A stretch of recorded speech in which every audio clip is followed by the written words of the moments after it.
Hello, Ranger Nation. I'm Josh Mason. I'm sitting alongside Todd Jones, coming to you from Rooster's backyard with our second live broadcast here on Greenwood Sports Network.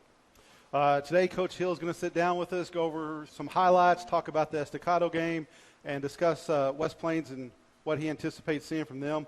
We'll also have Coach Gill come in. He's going to go over last week's juggernaut offensive production and give us a little bit of what we might expect from West Plains. So grab a drink, find a seat, because it's Ranger Rundown time.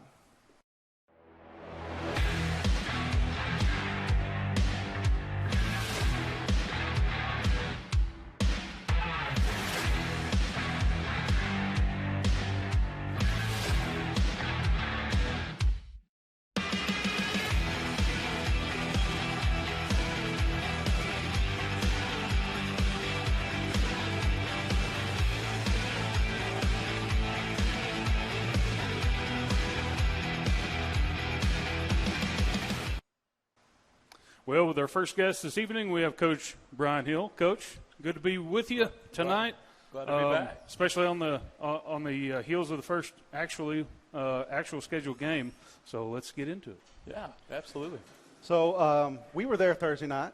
We got to see a heck of a game and see kind of your first foray into Greenwood football. Yeah. And so what were some of the positive takeaways that we should think about from Thursday night? Well, I think just from the jump, you got to be really, really pleased with how our offense performed. To put up 51 points is quite a feat, but a lot of times offenses are a little bit slower to develop. That takes some time to get the offensive line blocking together, the timing down, and that kind of deal. So to have that kind of performance right out of the gate was really, really great to see. Special teams-wise, we did some really good things. It wasn't as crisp as maybe you'd like it to be, and not as crisp as it will be next week for sure, this Friday night. But you've got to really, really be happy with the offensive performance for sure. Definitely. Coach, if we're going to talk about the positives, probably fair to talk about the negatives. What are some takeaways? Yeah, I think offensively, we did put up 51 points, but I think when Coach Gill gets on the microphone, I think he'll tell you too. We did leave some points on the board. We left some points out there on the field. And then defensively, obviously you can't win a lot of games giving up that kind of points. And so, we've got to continue to improve our communication defensively. Obviously, the open field tackles, and we've got to give Estacado credit. They had some really, really talented offensive weapons there. Sure. And so we just got to find ways to keep playing together and get guys on the ground, when it comes to tackling in the open field. Well, Coach, before we get into other questions specifically about, kind of what happened on Thursday night, why don't we play some of the highlights and we'll kind of talk through some of those and then talk about those players and what you saw from them. Yeah, absolutely. That's a pretty good highlight, Coach Thomas and his classmate.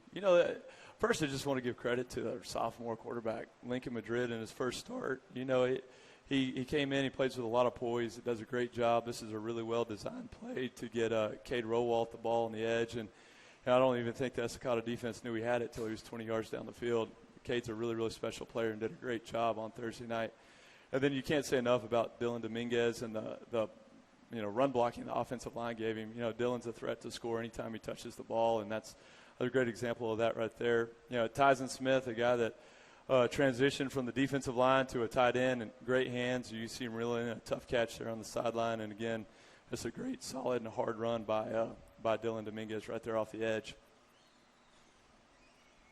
Again, Cade Rowalt, you can't say enough about his hands. Great work ethic, runs solid routes, and it was a really good job catching the ball in traffic there. And, number 10, Tatum Pierce, the guy, we kind of stole him from the basketball court up until July 31st. Weren't really sure if he wanted to play or not, and he did a fantastic job last night. We're glad we got him off the basketball court for us. And then see right here is another great catch by sophomore Dylan Payton. He played well on the offensive side of the ball, as evidenced by that touchdown, and came in on defense in the second half and did a great job. Was really physical at the safety position. Another great catch on the sideline by Tyson Smith, and he does a great job in the run game as well. You can see some of these blocks on these gap scheme run plays. Dylan is really, really patient finding the hole and just getting some great blocks by Angel Carbajal, David Chavez. I mean, just a fantastic job by our front four. Another Tatum Pierce touchdown off the edge, breaking tackles. He does a great job without the ball in his hands, blocking on screens for us as well. Another sophomore making a great play here. Just a fantastic effort right there by Wassam, finding a way to get the ball down. And then, like I said, anytime number 5's got the ball in his hands, you can expect big things. There's great downfield block by number 4, Ethan Madrid, right there from his receiver position. Coming back to the end around with Cade Rowalt. They kind of sniffed it out there a little bit, but he's got great speed. He's really explosive and was able to break that thing off the edge. And then Dylan gets tripped up right before he gets to the end zone, but 2 plays later, behind a great block by Carlos Barraza, the walk-in touchdown. And, you got to give credit to Coach Gill and the offensive staff for designing that run play right there. And, again, every time Dylan touches the ball, I think he caught 2 passes and scored on them both times. So he's a threat in the receiving game as well. Great job, Dylan Payton again, without the ball in his hands, throwing a great block for Tatum. Tatum's just such a big target out there. He does a great job for us, catching the ball on the perimeter.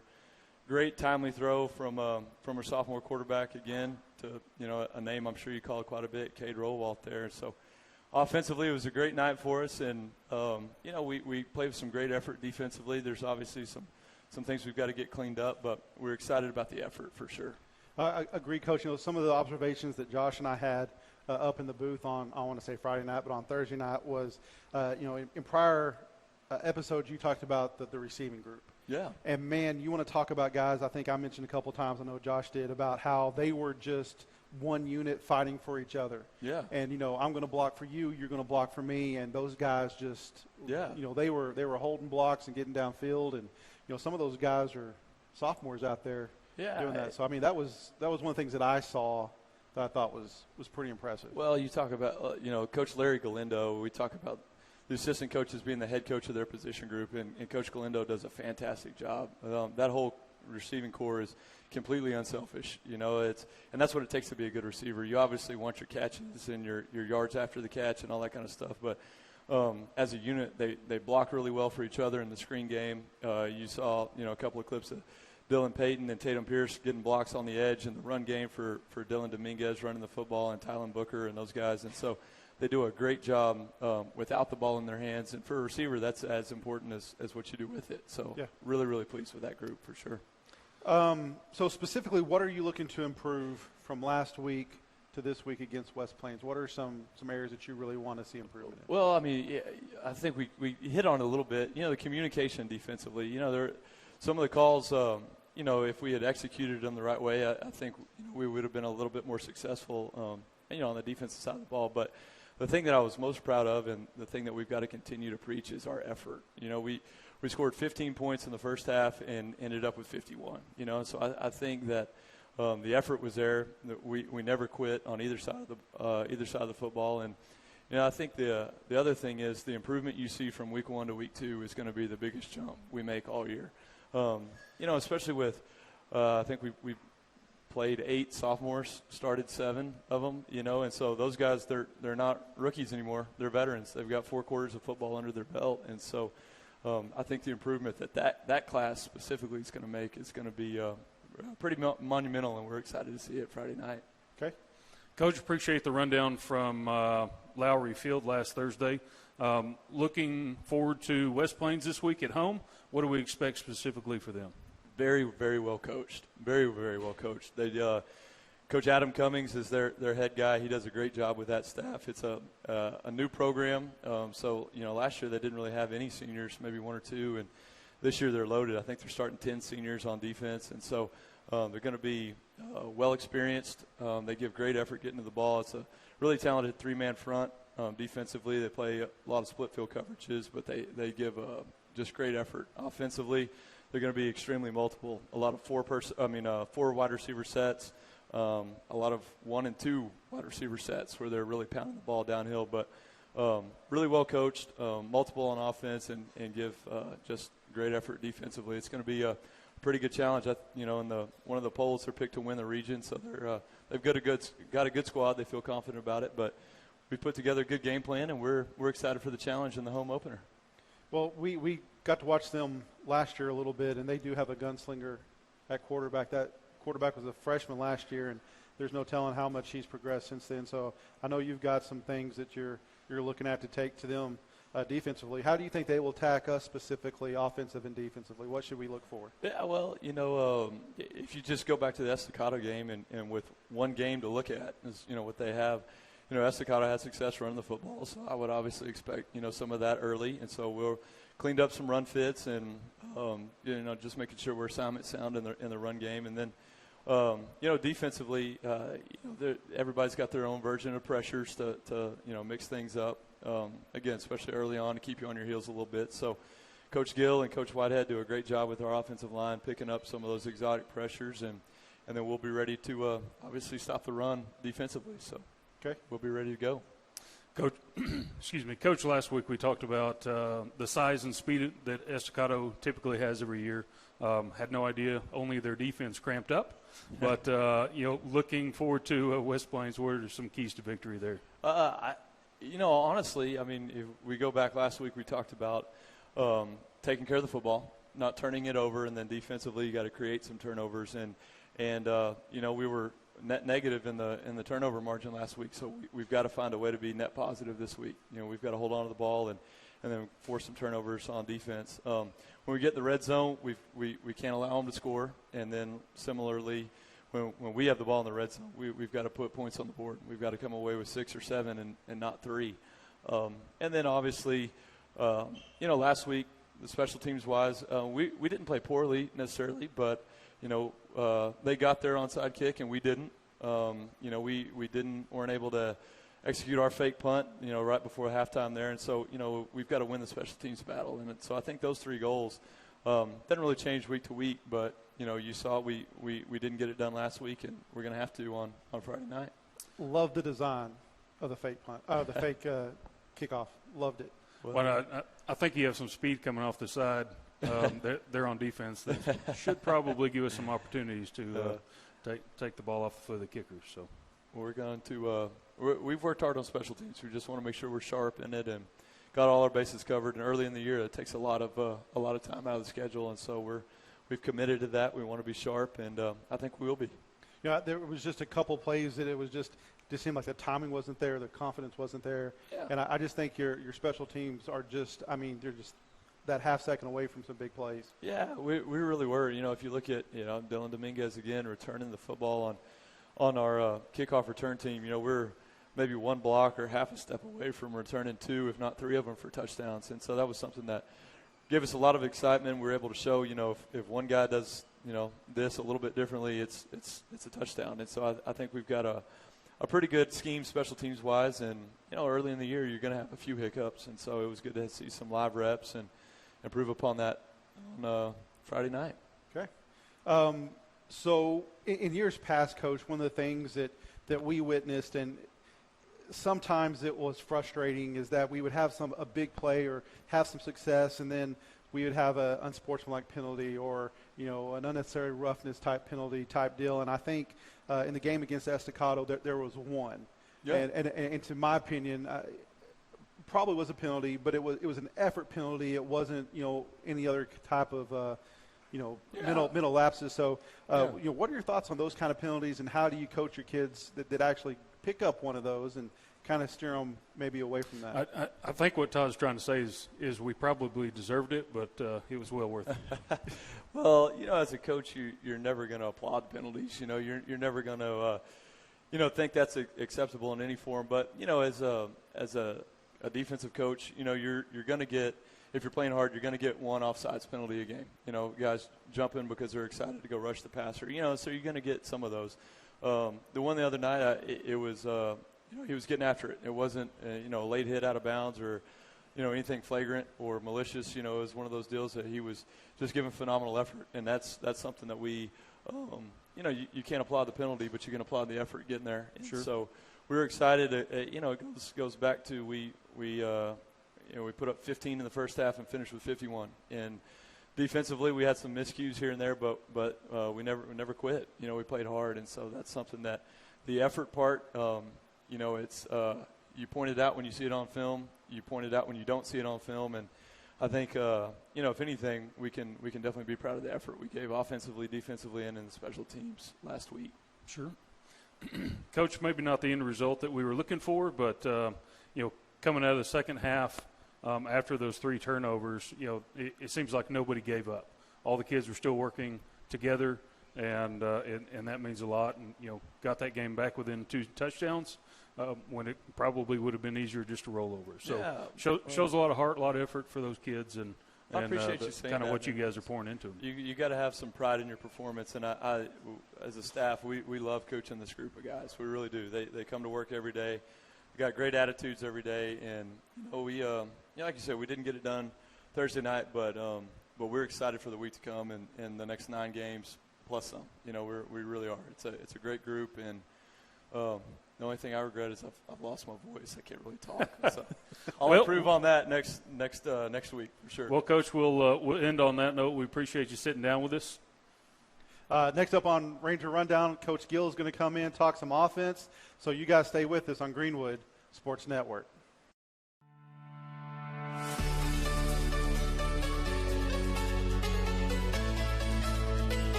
And we're back with Coach Victor Gill, offensive coordinator for the Greenwood Rangers, the guy with all the imagination and the mastermind behind that 51-point offensive series last week. Well, thank you very much. Appreciate it. Glad to be here. I think that we talked a little bit about, what is a Victor Gill offense going to look like in like one of the first or second Ranger rundowns, and I like what I saw. Yeah, that sure. was some good stuff right there. Yeah. So, we did some good things. How were you able to put up 51 points against that Estacado team?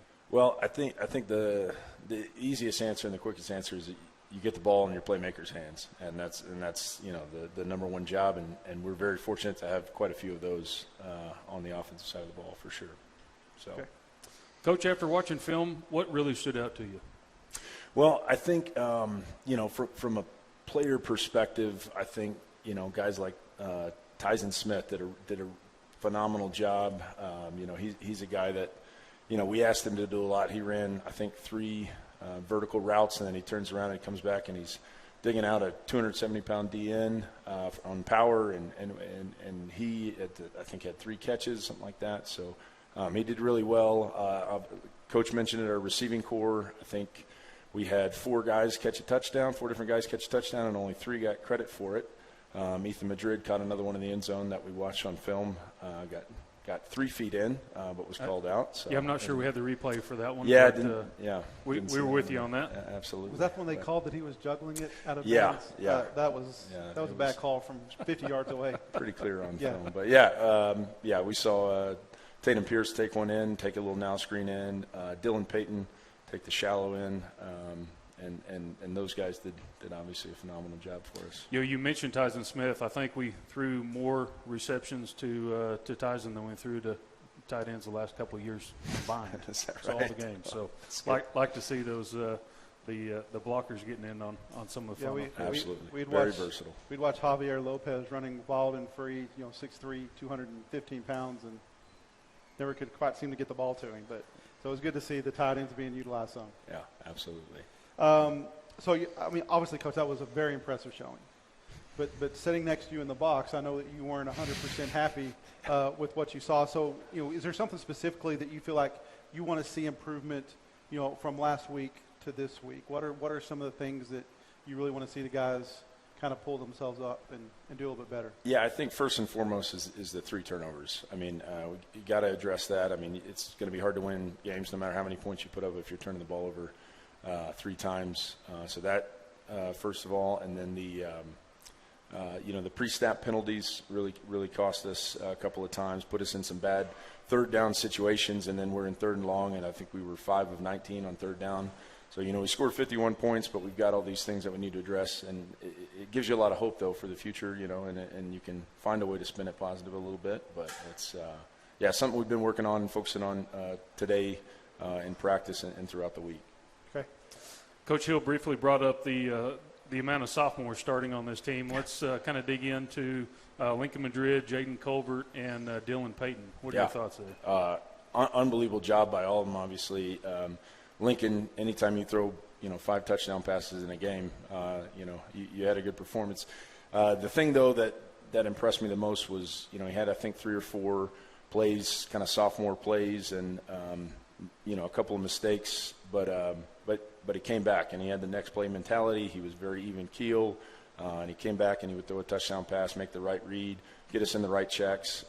Really, really, really impressed with him overall. And then Jaden Colbert, great job up front. I don't think he gave up a sack playing that left tackle position, but his effort might be the best on the team. I think you watch the clip of Cade's reverse, little end around deal. You see him show up. If you want to go watch that again, it's pretty impressive. Honestly, I haven't seen an O-lineman run like that in a while. So he was out there. Yeah. He was trying to find somebody to get a hold of.